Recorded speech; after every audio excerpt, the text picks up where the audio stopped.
how to perform deformation and stress analysis in a simply supported beam while it is subjected to uniformly distributed load using ANSYS APDL. We are going to discuss about this problem in this lecture video. Okay.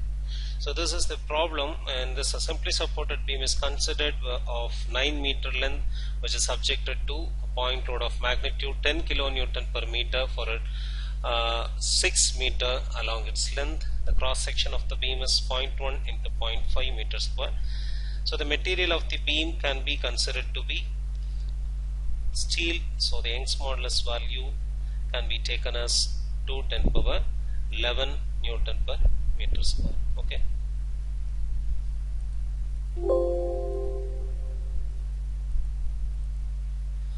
So in the ANSYS APDL page, first we have to define the type of problem. So structural, preprocessor, element type, beam problem, material properties, material models, structural, linear, elastic, isotropic, 2 × 10 power 11.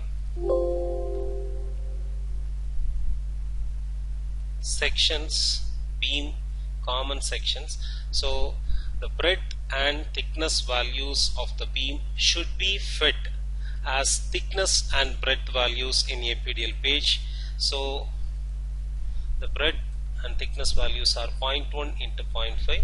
So in ANSYS APDL page, the breadth should be fed as 0.5 and thickness should be fed as 0.1.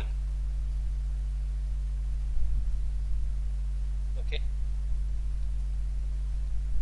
So next we can model the given problem using key points and lines option. So go to key points. So we can model the given problem using 3 key points. Okay. So first key point, second key point, and third key point. The coordinate positions for the respective key points can be considered as 0, 0, 0. So along the x-axis, the coordinate position for the second key point is 6, 0, 0, and for the third position it is 9, 0, 0.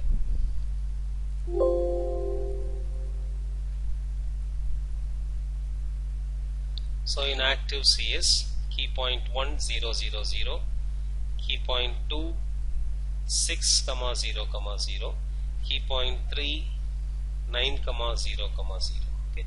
So now we can join these key points to create elements using lines option, lines, straight line. Okay.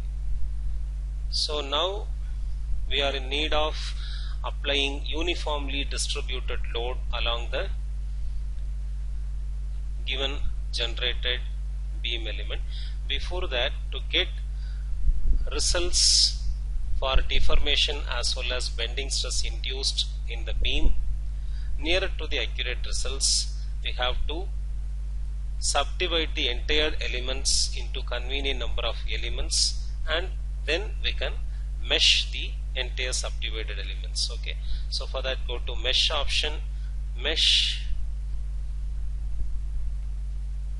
go to mesh tool, lines, select the elements to get subdivided.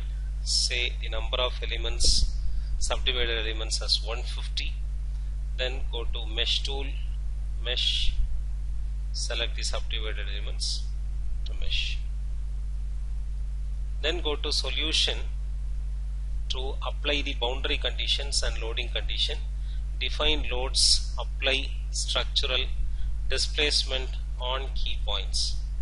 Okay. At the left end, the beam is provided with hinged support. So for hinged support, the deformation along x-axis, y-axis, z-axis, and rotation about x-axis and y-axis should be arrested. Okay. Apply. Then at the right most extreme, the beam is subjected with roller support. For the case of roller support, the deformation along x-axis is possible, so we cannot arrest the ux. Okay.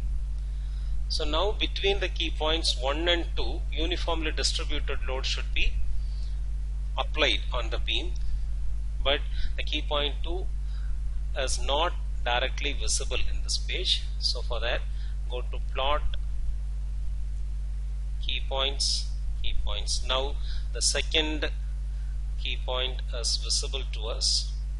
So between the leftmost key point and the second key point, now we can apply the uniformly distributed load. For that, go to pressure option on beams,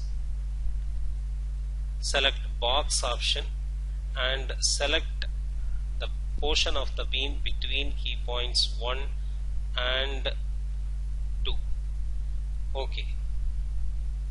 So to represent the direction of the UDL along negative y-axis, click 2, put 2 for the load key option. Okay. Then the UDL value is 10,000 Newton per meter.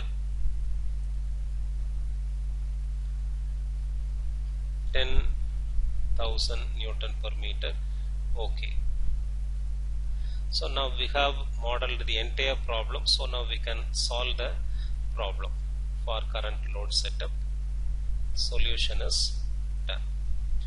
To read the results, go to General Post Processor, Plot Results, Contour Plot, Nodal Solution, DOF Solution, Displacement Vector Sum. So this is the deformation plot. So maximum deformation experienced by the simply supported beam under uniformly distributed load is noted to be 0.0031 meter. Okay, that is 3 millimeter. Then to read the bending stress induced in the beam, go to element table, define table, add the sequence number for the bending stress induced in the beam is SMISC 32 for the ith position, and for the jth position SMISC 37. So now go to plot results, line element results, SMISC 32, SMISC 37. So this is the stress induced plot. Okay. So the maximum bending stress induced in the bar is noted to be 0.19 into 10 power 8 Newton per meter square, that is 19 megapascal, 19 Newton per mm square. So that's all about this problem.